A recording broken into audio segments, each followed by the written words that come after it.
Yeah. All Okay. right, so I've started recording. You started recording as well.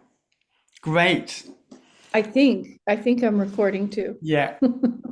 All right. We'll Well, see. welcome, Alicia, to this interview. Great to be talking to you. And when you told me about your cancer healing, I was really inspired Mhm.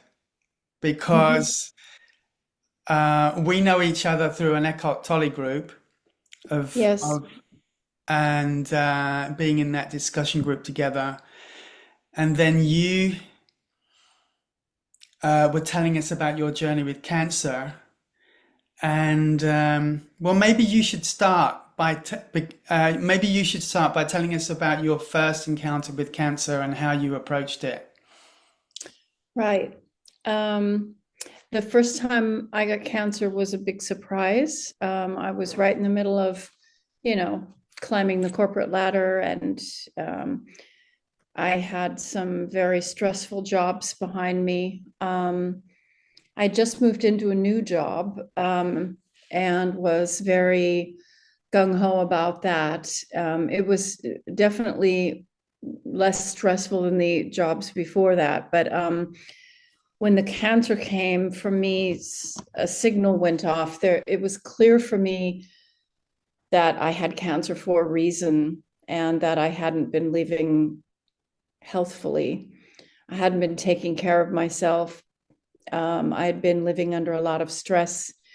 I had been trying to be, a housewife, a mother, and a successful career woman. And I had been carrying heavy loads on my shoulders. So for me, it was clear for me, based on my belief systems, why I got the cancer the first time around. There was an intuition there, and I knew to dig deep to find out. But interestingly, what happened before that is about a week before they discovered my cancer, I had no idea that I had breast cancer. There was something, I knew there was something in my breast, but I never dreamed it would be cancer. And by chance, I discovered Eckhart Tolle because I kept seeing him um, all over the place for about 2 or 3 days in a row. And it really made me wonder because I actually wasn't at all interested in him. I didn't know who he was.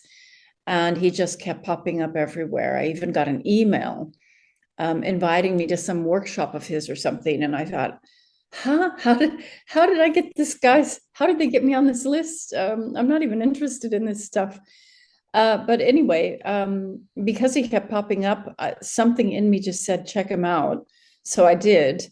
And the first video or two that I saw of him, I was so impressed and so amazed at his message that I thought, wow, this person is amazing. I really want to know more about him. See, I thought that Eckhart Tolle would be somebody like Tony Robbins running up and down the stage and shouting at the audience, and to find this quiet, humble, loving, peaceful man um, who was just so sweet and kind and loving. That was a surprise for me. So I bought The Power of Now, and it just absolutely rang true with me. It was one of those rare books that you read and it just clicks, and oh my God, these are the answers that I've been looking for my whole life. So The Power of Now gripped me. And I mean, I read it like within 5 days. I was so obsessed with the book. And I spent the whole long weekend reading the book. We had a 4 day weekend on that at that end of May. And in 2021, so I spent the whole weekend reading the book, and I was supposed to be doing actually a presentation for a strategic UX presentation for work, and instead I read The Power of Now. Well, the book is actually what helped me through the diagnosis, through the discovery, the diagnosis, and the illness itself. So it was the power of now that gave me such strength and the ability to get through it. And what happened is they discovered my cancer on a Monday, and on a Friday, I got the final diagnosis. And it didn't look very good. The tumor was rather large. It already had a satellite. Several lymph nodes were affected, and the treatment would be chemotherapy, then an operation, and then radiation. And when I got that diagnosis, I went home in shock and fear and terror, basically. But I had the power of now, and it just guided me. I just knew I have to let this book guide me, these messages that, and I found it so profound that I had discovered it right on time. For me, that was a sign. So when I went home, I sat out on my balcony and I said, okay, obviously I'm going to die. My mother died of breast cancer at the age of 44. So I knew it was a death sentence. And I thought, okay, I'll most likely be dying soon. So Eckhart Tolle says in the book, die before you die and know there is no death. And he quotes that, was it Rumi? I'm not sure. It's one of the great masters who said, die before you die and know there is no death. And I remembered that statement and I said, okay, then I told the universe, I want to die before I die. So what does that mean? I didn't even know if there was an afterlife or an afterwards. And I went into a kind of meditative state. I read the last chapter several times in a row, the last chapter about acceptance and surrender. And I literally accepted my fear of death and surrendered to my fear, my feeling, my terror. And I asked the universe to show me what death is so that I could, I guess, kind of get ahead of the game. And I had this mystical experience, and it's not something I can really explain. It's hard to put into human terms, into, our language. But it was beautiful. And the experience was as if I was able to separate myself from the fear and the cancer and the fear kind of left my body. And it was if I was able to finally have some peace from this theme after a week of being afraid. And I was able to look at it in a neutral way. And the longer I just sat with that, the more peace came over me. And it was as if I lost the vision around me of what was going on around me. I was sitting out on our balcony. It was a beautiful day. The birds were singing in the trees, but I kind of lost track of anything around me and just got really caught up in this feeling of deep peace. And I sat there with my eyes open, if I remember correctly. And as I sat longer and longer with it and enjoyed that feeling of peace, also bliss started to arise. And it was as if I got some kind of a download or something that my analytical mind couldn't make sense of. And as you see, I'm still struggling to explain it. That's why I call it, a kind of mystical awakening experience.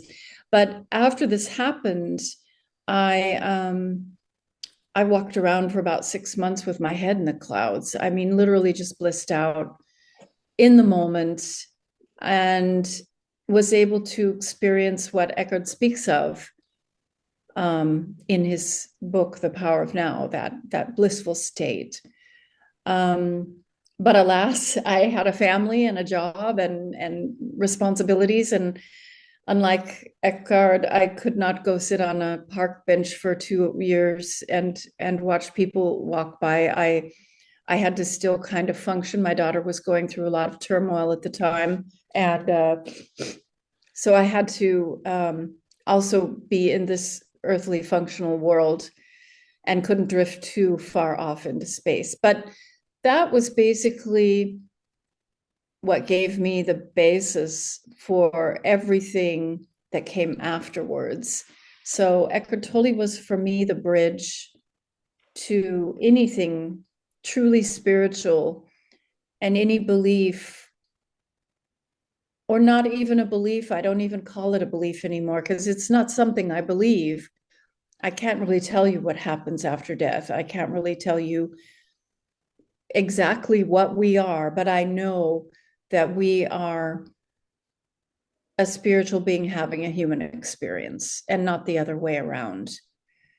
So that's when you and I met. Is I joined these book clubs, and you and I met in the book clubs, and we started talking, and I just got really involved with the Eckhart Tolle community for quite a few years.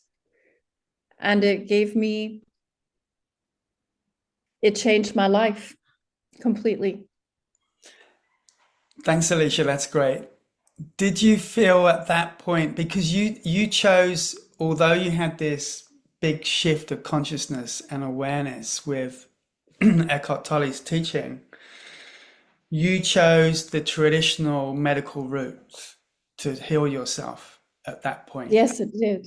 rather than maybe try and see if there was a way of doing some sort of spiritual healing or meditation healing. So, can you tell us about that choice that you made? Okay, yes. So the experience I had, the powerful experience, came about because I accepted to and surrendered to my fear of cancer and my fear of death. And that mystical, beautiful, life-changing experience happened because I did that.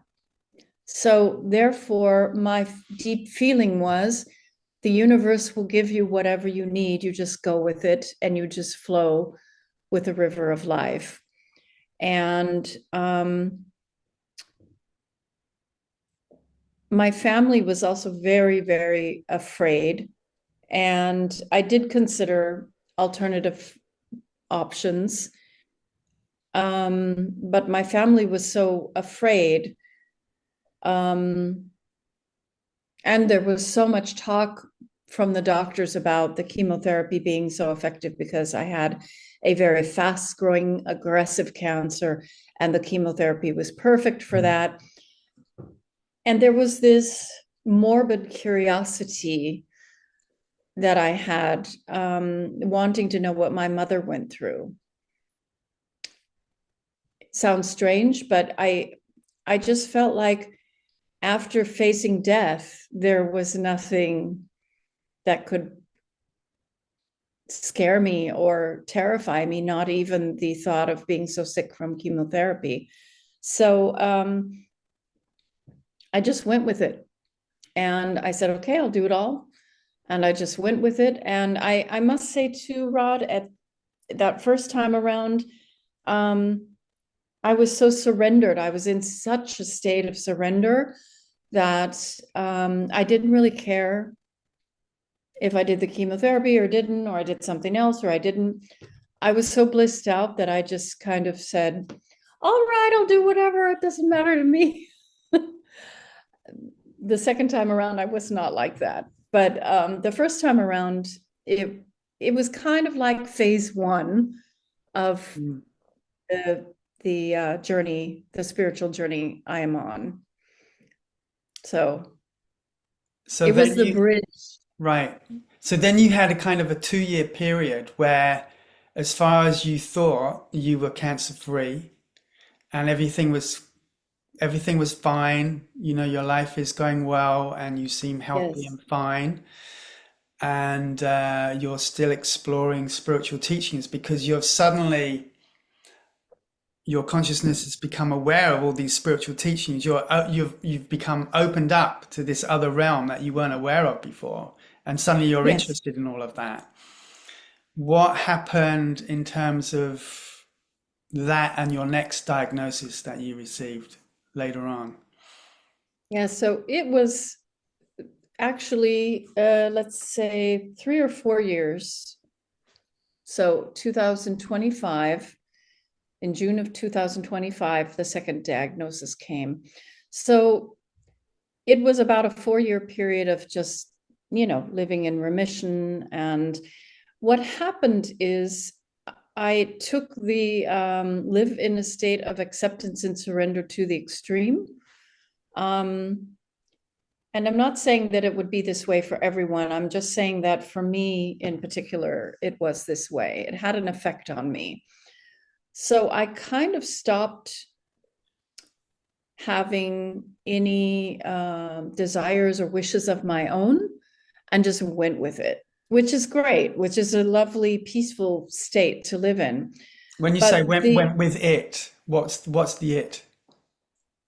life, just let life come to me, and I would just, accept whatever was in front of me and go with it.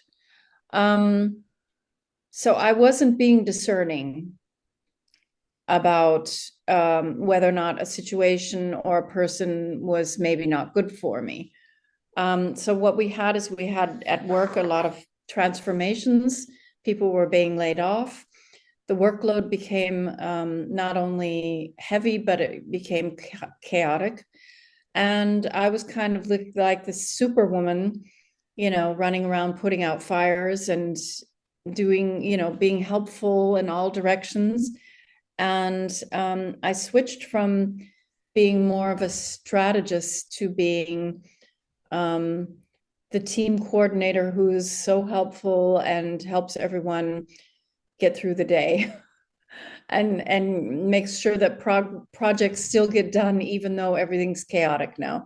So it was a really challenging time at work. And what happened to me is I fell back into that role of being there for everyone else except for myself.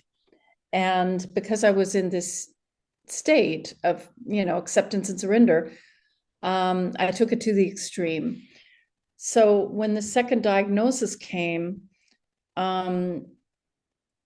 it was when they discovered it. What happened is I started coughing in January of 2025 of this year, and the cough just got worse and worse and worse. And what had also been going on is I had been not taking good care of my body.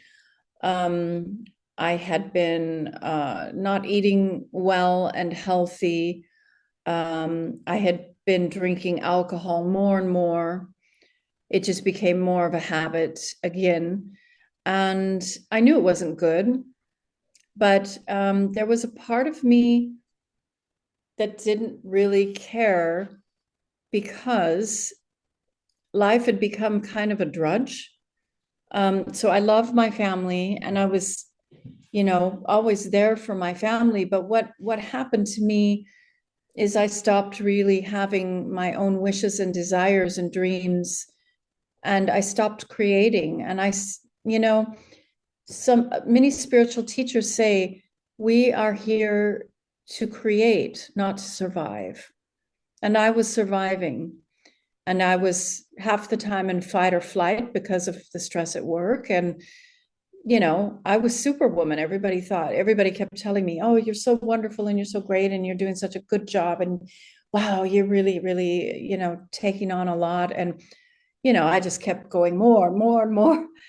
And I think what happened is that I became quite disenchanted with life in general. And it wasn't fun anymore because it was just so much work and to-dos. And so I kind of fell backwards into the old patterns. And the first time around, there was also that I had a lot of stress, and therefore that's when the drinking became more, drinking wine and going out to dinner and having wine with dinner, but also here at home, having your 2 glasses of wine in the evening because you're so stressed out. And I don't think alcohol causes cancer, but it certainly doesn't help it. And if you're using it as a crutch, like I was, to, calm down at the end of the day, that's definitely something to look at and to ask why. Why am I not satisfied? Why am I not happy? Why am I so stressed out? And, any illness is your body's way of just giving you a message. It's your body telling you, I'm not okay. You're not taking good care of me.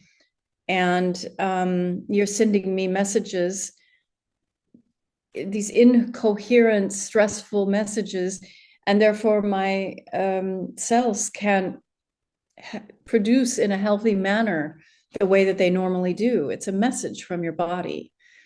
So what I had to do the second time around is take a good hard look at my life and find out, why was I so disenchanted with life?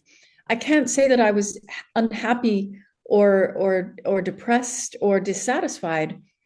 I wasn't even really consciously putting myself under so much pressure, but I was under a lot of pressure and under a lot of stress, and I was very, very busy and didn't have time for anything else, and I was exhausted on the weekends.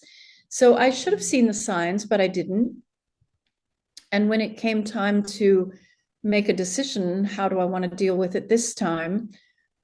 Well, the diagnosis was stage 4, incurable cancer that had spread throughout my lungs, had spread into my ribs and into other parts of my body, into the bones, into the spine.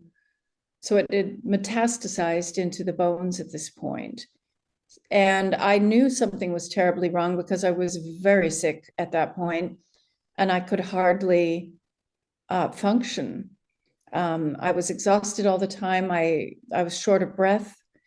I was coughing from morning till evening. I had been misdiagnosed a couple months earlier, and I was taking an inhalant because I thought it was a lung infection. And actually it was cancer. So by the time I went to the hospital and they took out a liter of liquid out of my left lung, and then saw that there was something in there that didn't belong there, and then started really looking deeper, taking scans. And it took them a long time to diagnose me. In the meantime, I went to another clinic, got another diagnosis, and they also did an operation on me where they sealed the pleura on the left side, which means I had water again in there. Another liter was in there already. And by this time, I was deathly sick and probably not too far from death. And so when I had that operation and made it through that time, and I got the 2 diagnoses that said the same thing. It was this breast cancer that had metastasized throughout my body. It was clear for me that I was going to die. And this time, Western medicine basically said, well, you can take these drugs, these combinations of drugs. So there are these hormone inhibitors that you can take. Also some other new drugs that prevent these cells from creating healthy proteins, and that can slow the cancer down.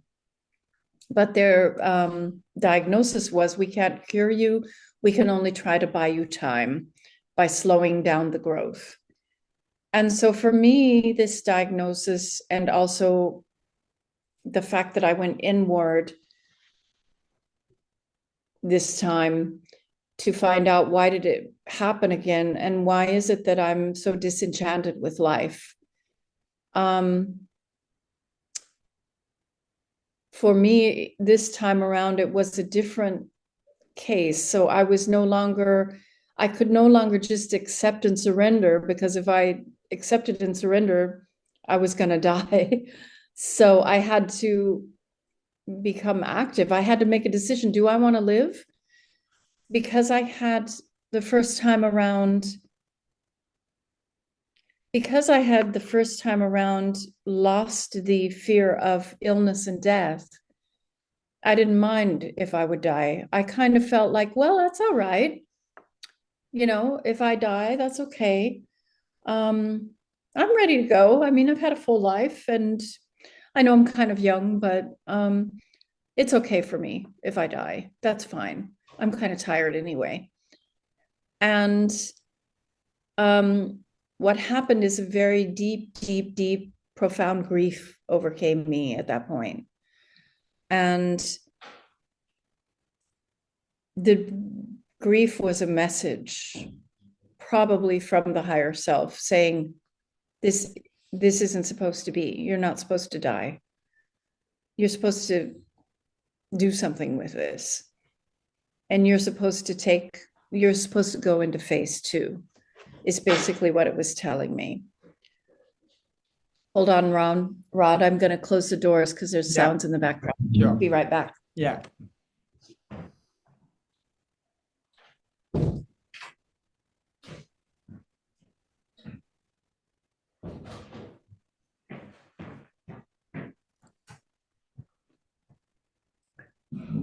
So we'll have to cut that part out.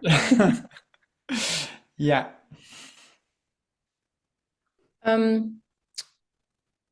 So the second time around was not about acceptance and surrender. It was about getting active and making a decision and doing something.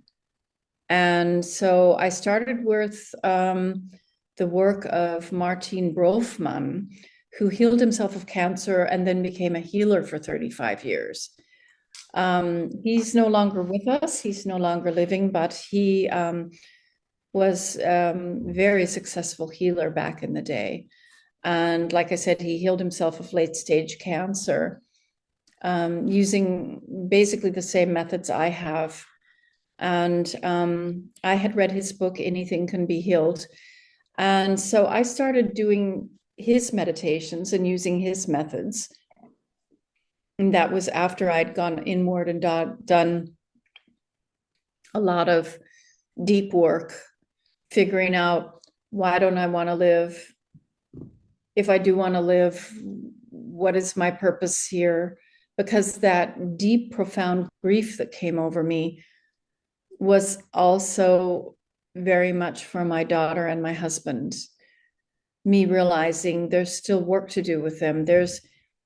Our relationships still need healing, and there's still a lot for us to accomplish here. And if I had cut those relationships short by dying, it wouldn't have been right. So they were two main reasons for me to stay. Of course, I love them. But there was more to it than just that. It was also, there was something in me that said, you're supposed to go through this. This is something you're supposed to experience. And so I started the work of Martin Brofman. I did it for about 2 or 3 weeks. And I meditated every day, sometimes 2 or 3 times a day.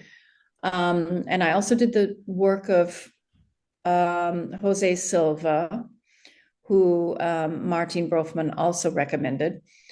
And then I remembered that I had a copy of Dr. Joe Dispensa's book, Becoming Supernatural. And I thought, wait a minute, this this work that I'm doing is very similar to Dr. Joe's work, if I remember correctly. I'd only read the first 3 chapters back then. And I got the book back out, and then I read it from cover to cover because it was exactly what I needed right at the time.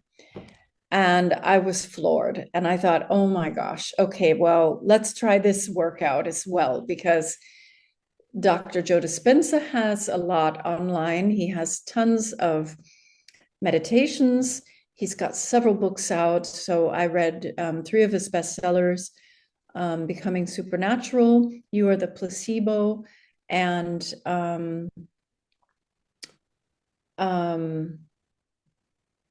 what's the third one? At any rate, I read 3 of his bestsellers, and he's very science-based. So Dr. Joe is a perfect bridge between science and spirituality. And that's what was really good for me at the time, because I still needed a bit of science. I couldn't go too deep just into the spirituality and only do that. I needed some convincing. I was still a skeptic in certain respects. And I honestly wasn't sure if it was going to work, but I knew that deep, profound grief was a sign, and I knew to listen to it. And so I did the work. And once I started doing Dr. Joe's work, that's when it really took off, because he has guided meditations that use music, and if you read the books, you know what you're doing and why you're doing it, and you know exactly, where to go and how to do it. So it's very, very, very guided. And I was meditating 3 times a day in the beginning. So by this time it was like end of June. I was still very sick. And in a lot of pain from my operation. So I had fractures all throughout my ribs because of the coughing and because of the tumors in the ribs, the metastases. And the metastases apparently make the ribs unstable, and then they're more prone to breakage. At least that's what my oncologist told me, why my ribs had these, fissures and fractures in them. So that was extremely painful. And so it took me a while to recover from all this. In the meantime, I had started taking the letrozole by the end of June. I also started taking a drug called ribociclib, which made me deathly sick. So I ended up only taking it for about a week and made the decision to stop taking it, because I was doing healing work, and I was showering my body with love and gratitude several times a day, and then throwing chemicals and drugs at it. And it just didn't feel right to me.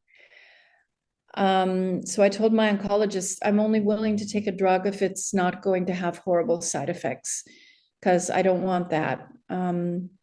I was sick enough during my first round of cancer, and I'm not willing to be sick this time. And she wasn't happy. She fought me on it. It was a difficult time for me, because my husband also wanted me to continue taking the drugs.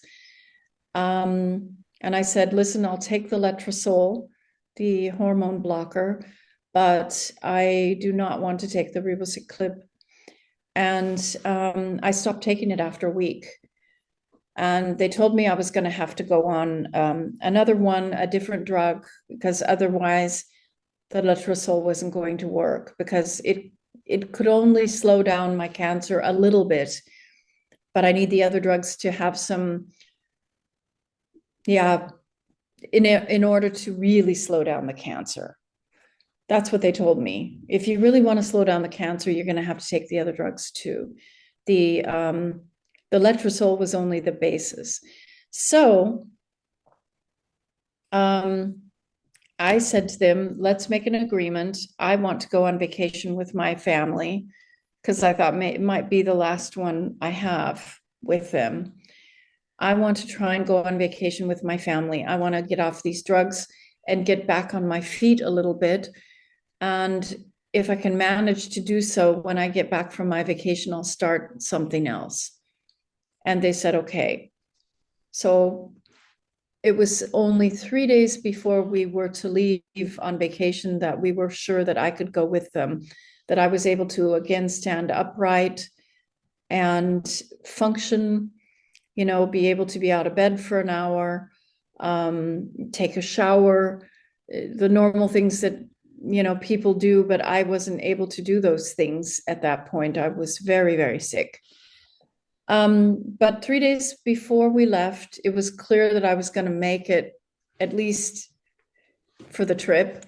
And we went to Austria and Italy and had a whale of a time. I spent half the time in bed because I was just exhausted all the time. But that was when I started really being able to take a short walk again, to walk up some stairs. And it was difficult at first, I admit. But Were you doing the meditations as well at this point? oh yeah, I was doing them 3 days, three times a day. And at this point, I was only doing Dr. Joe's meditations.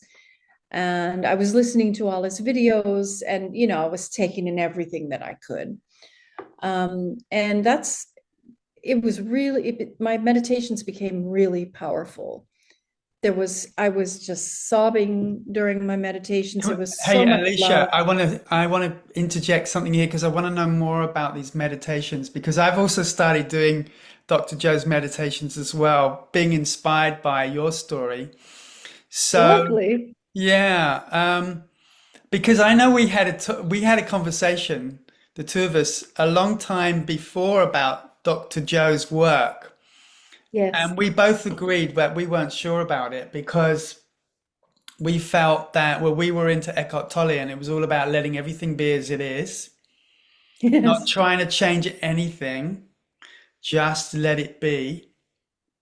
And Dr. Joe at the time seemed to be about changing things and, Yes. become more healthy, maybe become more prosperous, maybe have a better job, better relationships. And I think we kind of felt like, well, that's not where freedom lies. That's Yes. certainly what I felt at the time. But so you're kind of like doing something different at this point. You're not just letting everything be as it is. You're actually trying to change something. Exactly. Yes. I was trying to heal my cancer. I had a goal and I was trying to manifest health. And for me, I was trying to find out, is it true that when we change the way we feel about ourselves and life and our bodies, and if we change who we are by changing how we act and behave and think, can we change our gene expression and therefore our cells and the way they function? Can we create more health and coherence in the body and reverse something like cancer or Parkinson's or any autoimmune disease that is fatal? So in the first part of the meditation, you're going into this, what Dr. Joe would call the quantum field. Yeah. Yes, So you're going yes, into that awareness, you're going into that presence. But from yes. but from there, you're can you say what you do with that? Well, there's several different meditations, and they all have slightly different focus. There's the healing of the energy centers, and where you go into each energy center and kind of uplift the energy. There's also meditations where you manifest something you want in the future. So you're going into the quantum field and you're creating, you have all these potentials, and some of those potentials are a healthy, prosperous Alisha in the future, or an Alisha who goes back to her old job, or an Alisha who starts something new. So there's these thousands versions of yourself in the quantum. And what you're doing is you're basically you're like creating magnetism and pulling those possibilities to you. And so in many of my meditations, I concentrated on healing meditations, but I also did meditations where I was manifesting the future me. I was on a hike with my husband in Cornwall, standing over the water, looking out with my arms spread wide open, smiling at the sun. And you can't do something like that unless you're healthy and whole. So I guess you could say I was, killing two birds with one stone, or however you want to say, I was creating health and a future me at the same time. But what I was doing almost intuitively is definitely showering my body with a lot of love and light. And when you do these meditations, so Dr. Joe asks you to open your heart center. That's very important, because when you manifest anything, if you go into the quantum field and you want more prosperity, or you want to heal your relationship with your husband, or you want to create health for yourself, or heal something, or anything really, by coupling that intention with an elevated emotion, that's the magic combination. Can you say a little bit more about coupling that intention with an elevated emotion? What's that? So you do these meditations and you want to achieve something. So in my case, it was healing my cancer, creating health and wholeness in my body, as well as creating a new me that no longer believes that I have to function a certain way or be a certain way, that I am able to let go of expectations and just create from the joy of creating, and have a sense of freedom in what I do, and not just functioning all the time. So I think that for me, these themes were all pretty closely tied together. So when I did my meditations, I went in with these intentions: creating wholeness and health and vibrancy and new futures and happiness in my future, and lightness and freedom, and all of those things that were missing from my past life where I got the cancer.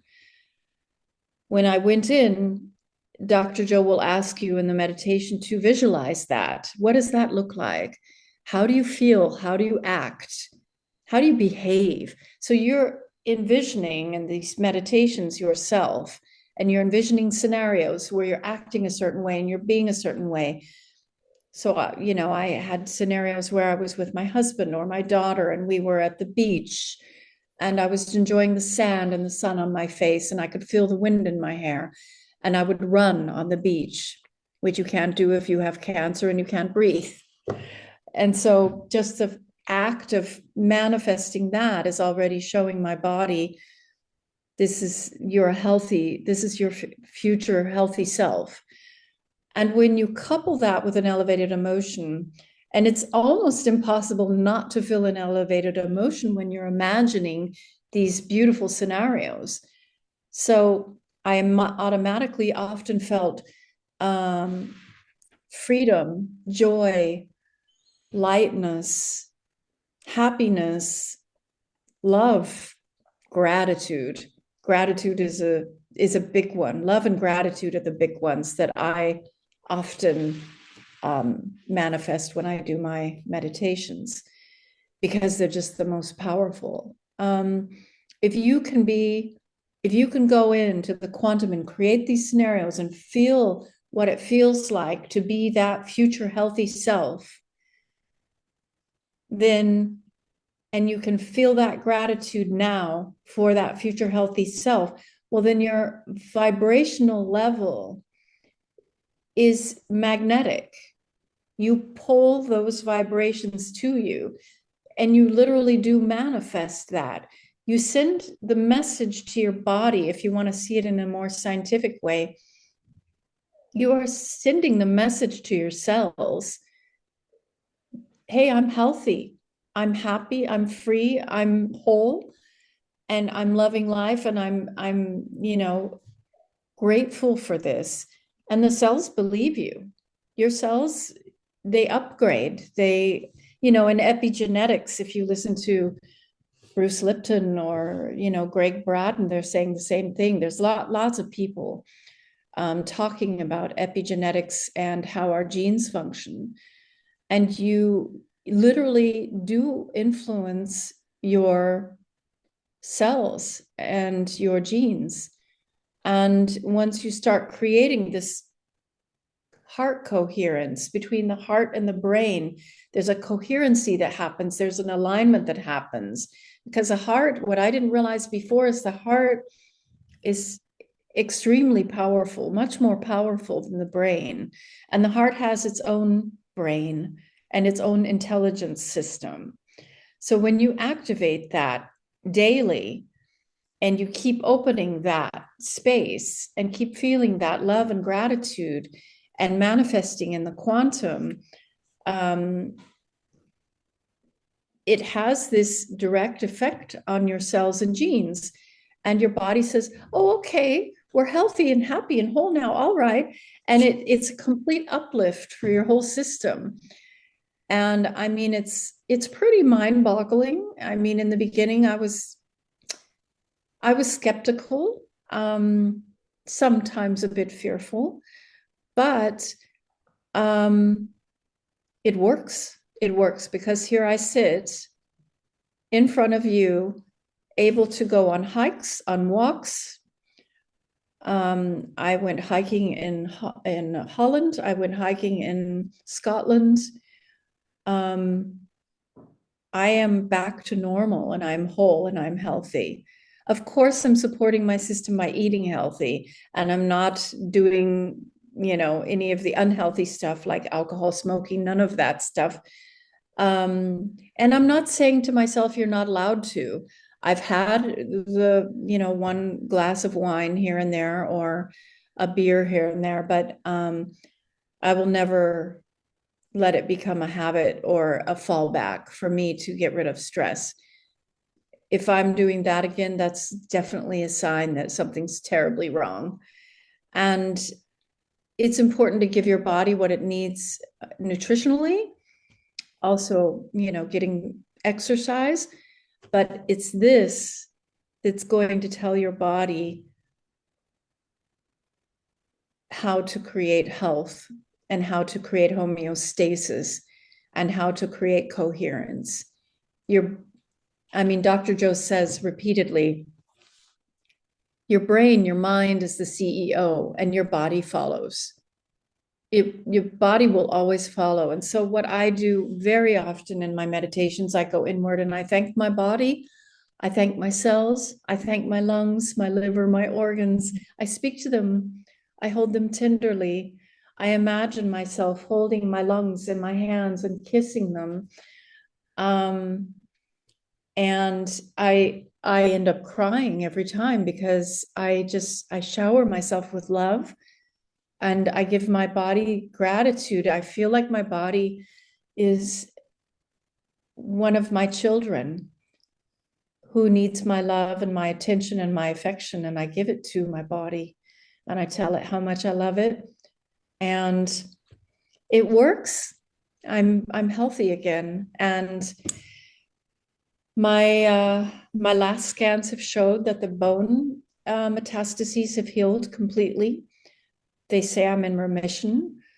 For them, it was a little bit more difficult to find out exactly what's going on in my lungs because of the pleurodesa, the operation I had where they go in and seal the pleura with talc. It shows up on the scan a little bit gray. So it's kind of hard to see what's going on in there really accurately.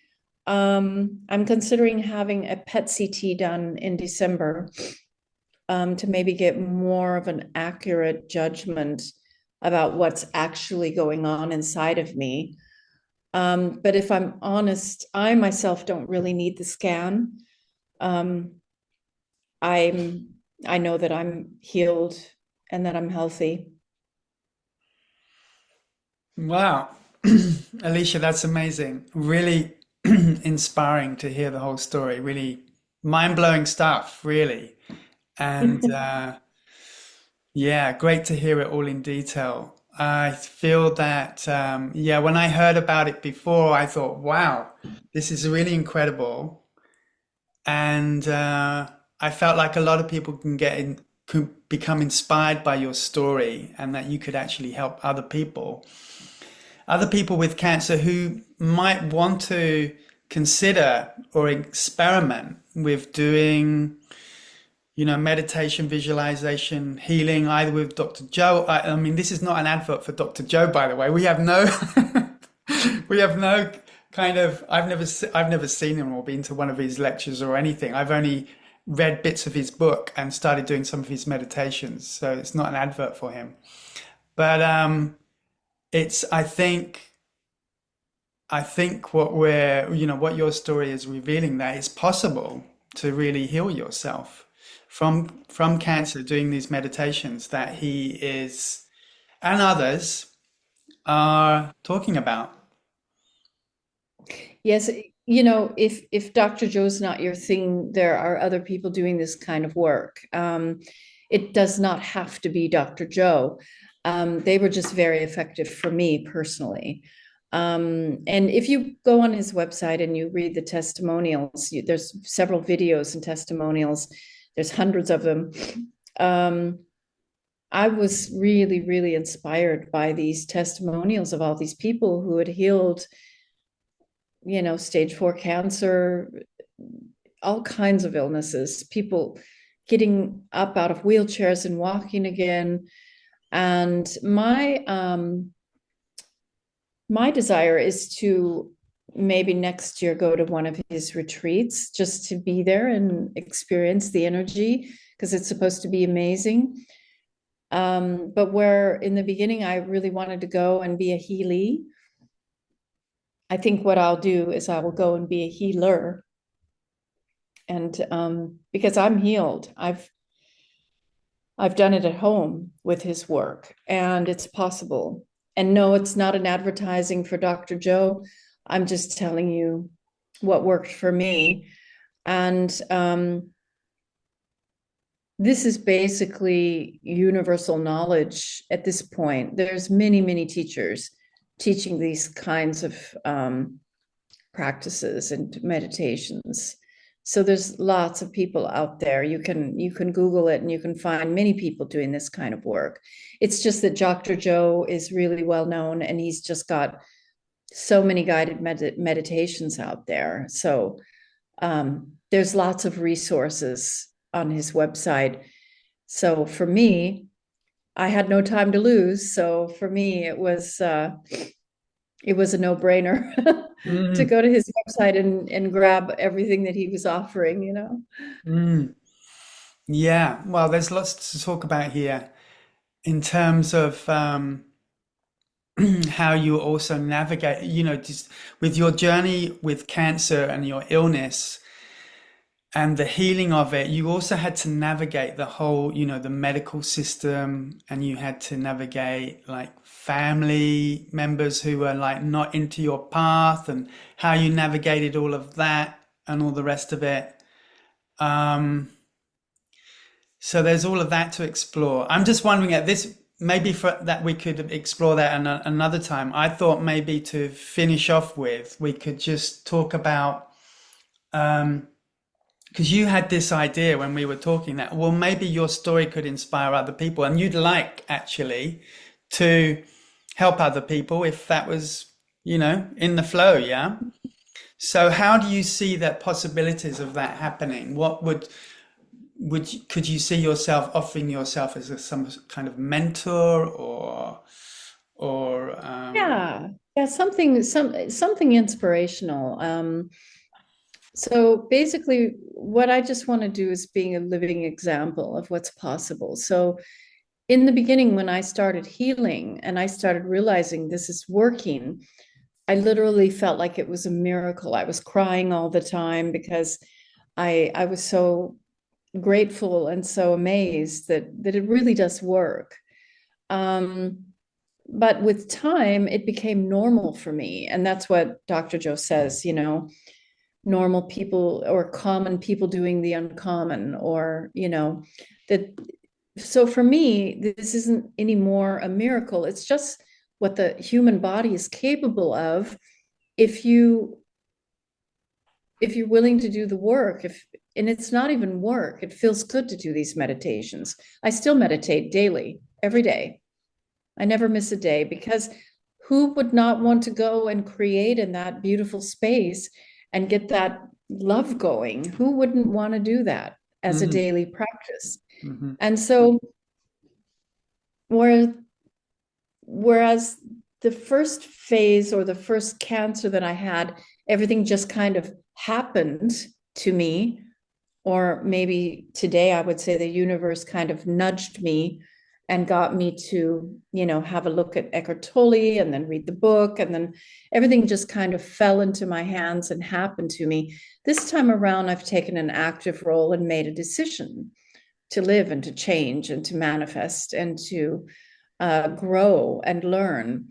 And this has definitely been such an amazing experience. And now in my meditations, I have more mystical, almost mystical experiences. There's a lot of interesting stuff that happens in the meditations, and it's no longer just creating health, but rather lots of things. And so for me, I just want to serve as an inspiration to others who are looking to heal, specifically people who are struggling with cancer, or who have, like I did, extreme diagnoses, terminal diagnoses. Since I was so close to death, I feel like my having been there and done that will be helpful for others who are in that space, who are in that state, who are in a state of fear and doubt and insecurity. And I just want to be a beacon of light to show people what's possible. So I'm considering now, in fact, I'm already planning my website. And I've been mapping everything out. I've been looking at hosting options and creating something with WordPress.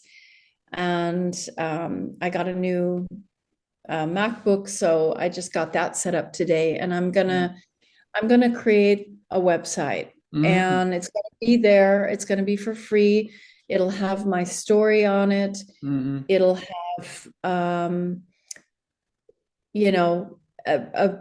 a way for people to contact me. Mm-hmm. And I don't even want to focus right now on am I going to make money with that? How much money? I definitely want it to be first and foremost free information for people who want to go this path. And people that don't want to go this path, that's also fine, not a problem. Or people that want to do Western medicine and do self-healing or alternative healing, they can also come to my website and find out how to do it. And anybody who's not into Dr. Joe, I'll put other resources up and give them hints and tips about where to go to look for other inspirational teachers. I've read a lot by now, lots of books. Kelly Turner's Radical Remission. There's a lot out there. So I just want to serve as a testimonial. I've been there and I've healed myself. And the magic combination is to set the to go into the quantum field, set the intention, feel that elevated emotion, couple that intention with the elevated emotion, and then let go of the outcome. That's where the acceptance and surrender come back into the equation. That what you and I found so wonderful, that acceptance. So you let go of the outcome. And that's important because it's not about the outcome or what happens. It's about the process. It's about getting into a state of being that's so beautiful that it doesn't matter anymore if you have 5 years or 50 years or 5 weeks. It's about getting into that state of beauty and love and gratitude. And you get to a point where you really don't focus anymore on the outcome and you don't mind what happens. So it comes kind of full circle back to the acceptance and surrender to life. So it's that acceptance and surrender is an important part of the equation. It's not like I learned that and now I've rejected that, I'm doing something else. It's all building upon one another. And they all these different ways of being need to be part of the equation. And I think we will learn until we die. I mean, I'm still a student. I've discovered this new way of being, a new way of manifesting, and I'd love to share it with those who need it. And by the way, I'm imperfect and I'm still learning, and I've still got normal human problems. And I sometimes make big mistakes and regret them afterwards, but that's part of being a messy human, right? Well, that's beautiful, Alisha. Thanks for that. I think maybe at this point we've finished the formal interview, if that's what it is, but we can carry on for a bit afterwards. Let me press my stop recording. Stop.